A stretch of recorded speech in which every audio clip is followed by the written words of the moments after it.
तो एक बार फिर से स्वागत है आप सभी का मेरे YouTube channel learn and get पर। ये हम बात कर रहे थे अपनी आखिरी वीडियो में हिंदी की, जहां हम बात करें संत काव्यधारा के रचनाकारों और रचनाओं के बारे में। थोड़ी प्रॉब्लम मेरे कंप्यूटर में हो गई थी, इसके चलते उस रिकॉर्डिंग को रोकना पड़ गया था बीच में। तो हमने यहाँ तक सुंदर दास जी तक हमने काम कंप्लीट पढ़ लिया था, समझ लिया था इस चीज़ को। अब हम जानेंगे मलुक दास जी से। यहाँ से मलुक दास जी को क्या देखते हैं हम, इन्होंने हिंदू और मुस्लिम दोनों के बीच संबंध स्थापित करने की कोशिश करी अपने काव्य से, मतलब लोगों के बीच लोगों को जोड़ने की कोशिश करी, हिंदू मुस्लिम एकता लाने की कोशिश करी। और इनकी भाषा में यानी कि जो इनकी काव्य रचना है उसमें अरबी फारसी शब्द भी देखने को मिलेंगे, क्योंकि यहाँ बात हो रही है जोड़ने की आपस में। तो ये संत कवि हैं, इनकी भाषा व्यवस्थित और साहित्यिक है। सही तरह से मतलब मंझी हुई भाषा है बिल्कुल, और साहित्यिक तर्ज के ऊपर ही लिखा गया है बिल्कुल। संत कवि मलुक दास का जन्म 1361 को माना जाता है। कड़ा ज़िला है ये, इलाहाबाद के कक्कड़ खत्री सुंदर दास के घर में हुआ था। इनका पूर्व नाम मल्लू था, बाद में मलुक दास पड़ गया। और इनके 3 भाई थे, मतलब 4 भाई थे कुल मिला के, श्रीधर, श्रृंगार और रामचंद्र। इनकी परिचय बायोग्राफी जिसको बोलते हैं इंग्लिश में, के लेखक तथा इनके भांजे एवं शिष्य मथुरा दास के अनुसार इनके पितामह मतलब दादा जहरमल और परिपति पितामह का नाम वेड़िरी नाम था। मतलब इनके ये परदादा हैं, ये दादा हैं और ये परदादा हैं।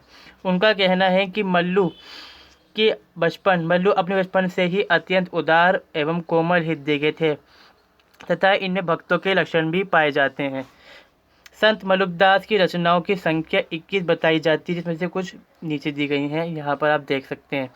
जिसमें अल बखानी है, गुरु प्रताप है, ज्ञान बोध है, इसके आदि बहुत सारे ये हम देख सकते हैं यहाँ पर। उन्होंने जो भी शिक्षा प्राप्त की वह स्वास्थ्य और सत्संग और भ्रमण के द्वारा प्राप्त की। मतलब घूमते फिरते या फिर जो मजलिस हम बोल सकते हैं, एक तरह से प्रोग्राम होते हैं, सत्संग लगाया जाता है, उसके अंदर लोग इकट्ठे होते हैं, वहाँ पर उन्होंने सीखा। और इनका एक दोहा प्रसिद्ध है, अजगर करे न चाकरी, पंछी करे न काम, दास मलुका कह गए सब दाता राम। ये राम के नाम जपना है यहाँ पर।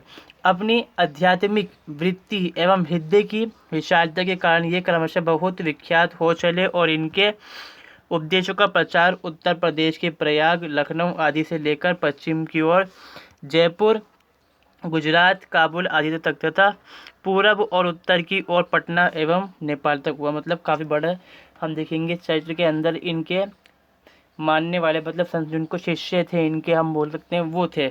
और यही चीज़ को अगर हम देखते हैं सूफी काव्यों में, मतलब वो कहलाते हैं मुरीद, उनके बहुत सारे थे। और इनकी गति मतलब यहाँ तक इनके शिष्य थे। श्री काकुमल आंध्र प्रदेश में पड़ता है वहाँ पर। अगले हैं सिंगा जी। सिंगा जी के बारे में कहा जाता है इनकी जो लिखी हुई किताबें हैं, जो रचनाएं हैं, इनके नाम के साथ ही जुड़ी हुई होंगी। सिंगा जी का दोष बोध, सिंगा जी का शरद आदि, ये बहुत सारी इनकी 11 रचनाएं हैं जिनको हम यहाँ पर देख सकते हैं। उन्होंने 800 पदों का निर्माण किया। सिंगा जी के भजन नामक रचना में निर्गुण मार्ग के भजन और समाधि भजन मिलते हैं। यानी कि इन्होंने एक काव्य रचना करी जिसमें उन्होंने छंदों का इस्तेमाल करके लिखा, और ये यहाँ पर हमें पता चलता है कि निर्गुण मार्ग के जरिए से आप किस तरह से अपने ब्रह्म की प्राप्ति कर सकते हैं, मतलब अपने आराध्य की, जिसको आप पूजते हैं। उनके अनुसार परम तत्व प्रत्येक मानव के हृदय में विराजमान है। मतलब ईश्वर जो परमात्मा है हमारे दिल के अंदर वो है। वे ब्रह्म बाह्य तत्व की खोज के लिए मंदिर, मस्जिद, गुरुद्वारा, चर्च और अन्य तीर्थ स्थानों के पक्ष में नहीं थे। वे उच्च कोटि के विचारक थे, मतलब वो समर्थन नहीं करते बाहरी आडंबरों का, जिनको आडंबर माना गया है। वो कहते हैं कि आपके दिल में ही जब ईश्वर है तो आपको कहीं पर जाने की ज़रूरत क्या है। अगले हैं सुंदर दास, संत सुंदर दास इनको कहा जाता है। ये इनके गुरु ने नाम रखा था इनका नाम, यानी कि जो कि दादूलाल दयाल थे, ये रहे यहाँ पर। सुंदर दास का जन्म 1596 ईस्वी को जयपुर राज्य के प्राचीन राजधानी चौसा यानी कि दौसा जिसको कहा जाता है से एक खंडेलवाल वैश्य परिवार में हुआ था। संत ये प्रसिद्ध संत दादू दयाल के शिष्य हैं और इन्होंने ही इनको सुंदरदास नाम दिया था। दादू दयाल ने इनके रूप से प्रभावित होकर इनका नाम सुंदर रखा था। दादू के एक अन्य शिष्य का नाम भी सुंदर है। 2 शिष्य हैं, ये छोटे वाले हैं और बड़े वाले का नाम वही चलता है। और 6 वर्ष की अवस्था में इन्होंने शिष्यत्व ग्रहण किया, मतलब शिष्य बन गए थे ये। और 11 वर्ष की आयु में इन्होंने अध्ययन करा काशी में। और 11-18 से मतलब वर्ष के उम्र के अंदर इन्होंने वेदांत, मतलब जो हम देखते हैं वेदांत हो, साहित्य हो, व्याकरण हो, इनके अध्ययन किए, मतलब ये हिंदी के भाग होते हैं। अध्ययन के उपरांत फतेहपुर शेखावटी लौटकर 12 वर्ष तक निरंतर योग अभ्यास किया। यहीं उन्होंने 40 ग्रंथों की रचना करी। 11 तो हमने देखे हैं कुछ पीछे, वो तो उनके थे। तो यहाँ पर इन्होंने ग्रंथों की रचना करी, जिसमें कौन कौन सी चीज़ें देखने को मिलेंगी, प्रेम हो, भक्ति, योग, वेदांत और नीति आदि। और जो इनकी ग्रंथावली है उसका नाम है सुंदर ग्रंथावली, इस नाम से जानी जाती है। और इनकी भाषा में छंद, इन्होंने जो मतलब रचनाएँ करी, काव्य रचना में क्या क्या चीज़ देखने को मिलेंगी, में खासियत जो है इनकी वो है भाषा, भाव व्यक्त करना, छंदों का इस्तेमाल, अलंकारों का इस्तेमाल किया गया है इनकी भाषा में। संत अगले हैं वो है लाल दास। लाल दास के बारे में क्या कहा जाता है कि ये कबीर मत के ही एक, मतलब मान सकते हैं कबीर मत है, उसके आगे चल के कई हिस्से बन जाएंगे, अलग अलग उनके अनुयायी थे। तो उन्हीं में से एक अनुयायी थे या फिर शिष्य बोलेंगे, ये उन्हीं के हम देखते हैं कि एक प्रभाव था इनके ऊपर। उनके पंथ में राम को ही सर्वश्रेष्ठ माना जाता है, मतलब ये भगवान राम की पूजा करते थे काफ़ी, मतलब नाम जपते थे उनका। और राम ही उनके आराध्य और ब्रह्मा है, मतलब पूजा की जाती है। इनकी कृतियाँ लाल दास की चेतावनी से में संग्रहित है। इन्होंने गृहस्थाश्रम को अपनाया और परिवार में रहकर ही साधना की, मतलब घर में रहे। जैसे बहुत सारे हमने देखे जो संत थे, उन्होंने घर छोड़ दिया और भ्रमण करते फिरते, रास्ते में घूमते फिरते प्रचार करते रहे, बताते रहे, लोगों को शिक्षा देते रहे, धार्मिक शिक्षा। मगर इन्होंने क्या करा, घर में ही रहे और घर से ही इन्होंने जब काम करना था इन्होंने काम करा अपना। लाल पंथ में साधना का मूल क्या है, विनम्रता, मतलब इन्होंने पंथ की स्थापना करी, जिसमें बात की गई कि आपको प्यार से रहना है, प्यार मतलब विनम्रता से रहना, दिल में बिल्कुल सबकी नहीं, किसी की नहीं ईर्ष्या जलन नहीं रखनी हमें। इन्होंने सत्याभूति भूति अंतकरण की शुद्धता और समाधि पर अधिक जोर दिया। इनके बाद आते हैं जो आखिरी हैं वो हरिदास निरंजनी हैं। इनकी रचनाओं में बहुत सारी रचनाएँ शामिल हैं, जिसमें कुछ प्रमुख यहाँ पर दी गई हैं। निरपक्ष मूल ग्रंथ, अष्टपदी जोग ग्रंथ, ब्राह्मण स्तुति आदि, ये देख सकते हैं आप यहाँ पर। इसमें भी वही चीज़ है कि ब्रह्मा के अलौकिक तत्व पर विशेष दिया गया, मतलब जो लौकिक ना हो उसके ऊपर बस तत्वदी पर जोर दिया गया है यहाँ पर। उनके अनुसार ब्रह्मा कृपा के बिना साधक को आनंद की प्राप्ति नहीं होती, मतलब जब ब्रह्मा किसी इंसान के ऊपर कृपा नहीं करता तो इंसान को खुशी नहीं मिलेगी और वो जीवन के अंदर कामयाब नहीं होगा। हरिदास जी ने अपनी रचनाओं में सरल ब्रज भाषा का उपयोग किया है। उनके अनुसार संत ईश्वर के समान पूज्य हैं, मतलब संत जो हैं वो भी ईश्वर के समान ही हैं, उनको पूजना चाहिए, मतलब पूजना ही चाहिए, मतलब इज्जत तो कम से कम करनी चाहिए उनकी। अब यहाँ पर हम काव्य रूप को देखते हैं इनकी, मतलब क्या क्या चीज़ें उन्होंने संत काव्यों के अंदर अपनी, मतलब जो उन्होंने कविताएँ या फिर हम कह सकते हैं उन्होंने छंद कहे, उनके अंदर हम जैसे हम इंग्लिश में देखते हैं कोई पोयम वगैरह पढ़ते हैं, जैसे जो लोग जानते होंगे उसके अंदर, तो हम फिगर ऑफ स्पीच चेक करते हैं उसके अंदर, ऐसे ही इसमें हम ये देखेंगे।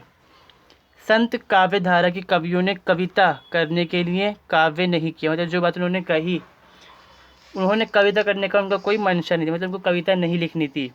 उन्होंने कविता को एक साधन के तौर पे इस्तेमाल करा, क्योंकि लोगों को क्या है, अगर मैं नॉर्मल बात जैसे मैं बात कर रहा हूँ तो लोग बहुत सारे ऐसे होंगे जिनको इंटरेस्ट इसमें नहीं आएगा, उनको इंटरेस्ट आएगा गाने सुनने के अंदर।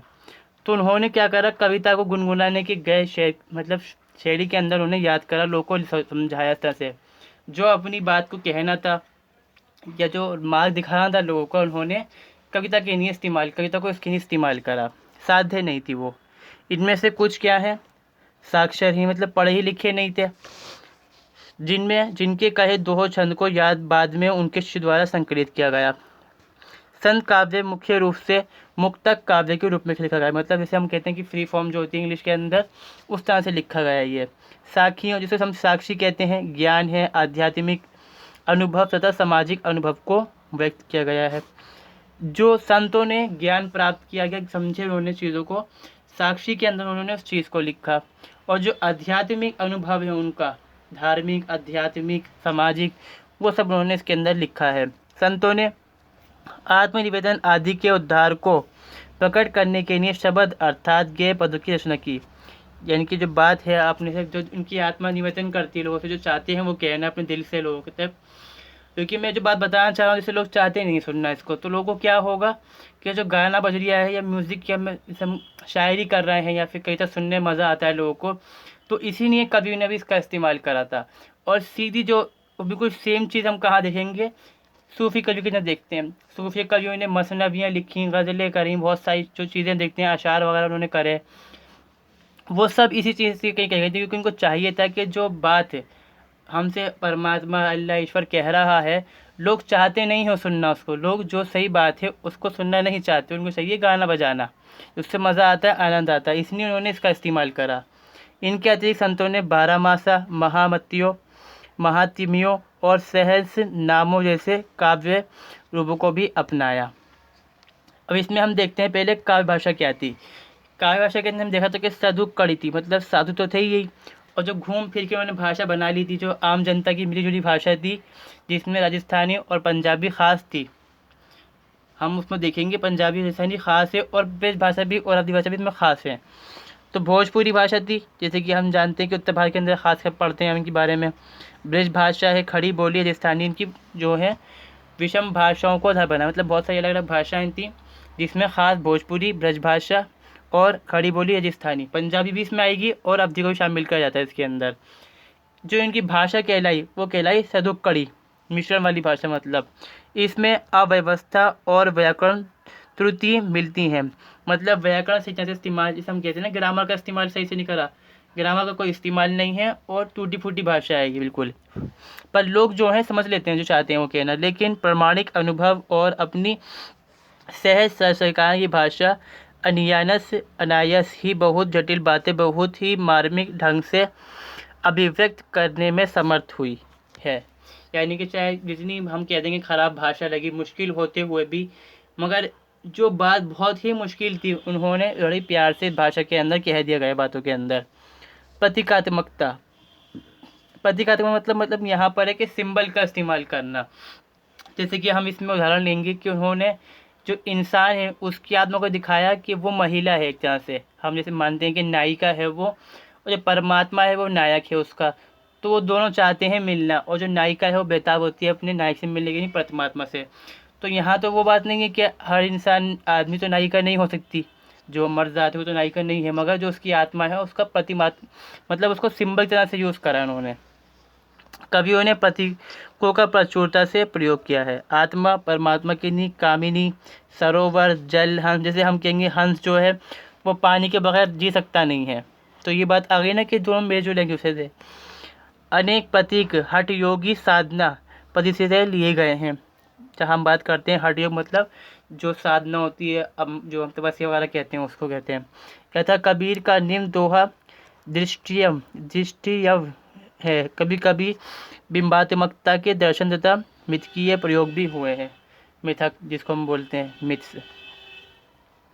दीपक पाव आंगड़ी अणिया तेल भी अणिया संग तिमियू मिली जोड़िया तब उड़ी उड़ी पड़े पतंग। मतलब जैसे तेल है और दीपक है, वो तेल के बगैर अधूरा है, और जो तेल है उसका कोई काम नहीं दीपक के बगैर, तो दीपक जलेगा कैसे। जब ये दोनों मिल जाते हैं, जैसे हम कहते हैं कि जब पतंग है और डोरी है मिल जाती है आपस में, जब पतंग उड़ पाती है, पतंग नहीं उड़ सकती। अगला है उलटबासी।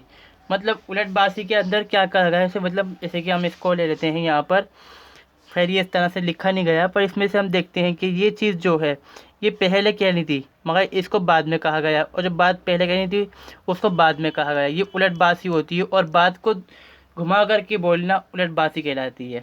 योगी सहज योगी और तांत्रिक इस बात का दावा करते थे कि वह तीनों लोगों के न्यारे हैं। ये दुनिया पर लोग जो हम कहेंगे कि जो जिसको हम कहते हैं स्वर्ग है या फिर नरक जो कहते हैं, वो सारी दुनिया अज्ञानवश उल्टी बह रही है और सही रास्ते पर वही है। मतलब उनको कहना था कि जो दुनिया है भटकी हुई है रास्ते से, और सही ज्ञान का रास्ता जो मालूम है वो हमें ही मालूम है केवल।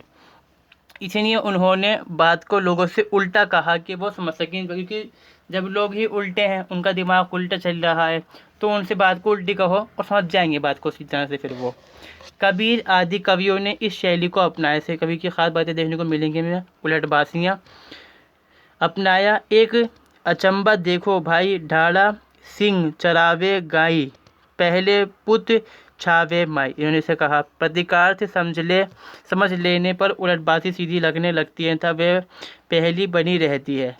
जैसे कि इन्होंने क्या कहा, यहाँ से कर लेते हैं, ये पहले कहना था, इनको बाद में ये कहना था। घुमा के बोला चरावे गाय पहले पुत पाछे माई, माँ से पूछे गाय को चराता है, देखो भाई ढाला सिंह। अचंबा हो गया इस चीज़ को देख के चंबा ढाला सिंह। अलंकार कवियों ने अलंकार की योजना नहीं की, अलंकारों की योजना मतलब उन्होंने नहीं की, मगर फिर भी इस्तेमाल देखने को मिल जाएगा। इसमें उपमा मूलक हैं, विरोध मूलक अलंकार हैं, ये सब देखने को मिलेंगे। अनुप्रास्त हैं, श्रेष्ठ संगति का प्रयोग है, जैसे कि यहाँ हम देख सकते हैं। जो सबसे आखिर में है वो है छंद, और छंदों का भी ऐसा नहीं है कि जो कवियों ने कहा चाहा कि हम छंदों का इस्तेमाल करेंगे, मगर प्रयोग इसमें हो गया। जैसे दोहा, चौपाई, सोरठा, ये जो छंद हैं ये इसका इस्तेमाल किया गया है इसमें। साखी में दोहा छंद प्रधान है, जो साक्षी कहलाती है। शब्द यानी कि जो शब्द हैं वो गे गीत है, मतलब वो गा कर सुनाए गए हैं वो लोगों को, क्योंकि लोगों को आनंद आना चाहिए कि समझ में भी आए बात। अनेक कवियों ने सवेया कुंडलिया तथा कवित्व में भी कविता लिखी है। पद लययुक्त मिलते हैं, मतलब गाने के स्टाइल में लिखे हैं बिल्कुल, जैसे हम गुनगुनाते रहते हैं। तो ये यहाँ पर कंप्लीट होता है हमारा संत काव्य के बारे में। मैं उम्मीद करता हूँ कि आपको वीडियो अच्छी लगी होगी, और मेरी तरफ से पूरी कोशिश की गई कि हम सही से समझा सकूँ जितना मुझे समझ में आया है। मिलते हैं अगली वीडियो में। इस वीडियो में बस इतना ही, और अगर आपको वीडियो अच्छी लगी हो तो चैनल को ज़रूर सब्सक्राइब करें, दोस्तों के साथ वीडियो को ज़रूर शेयर करें, ताकि उनको ये इन्फॉर्मेशन नॉलेज जो है मिल सके।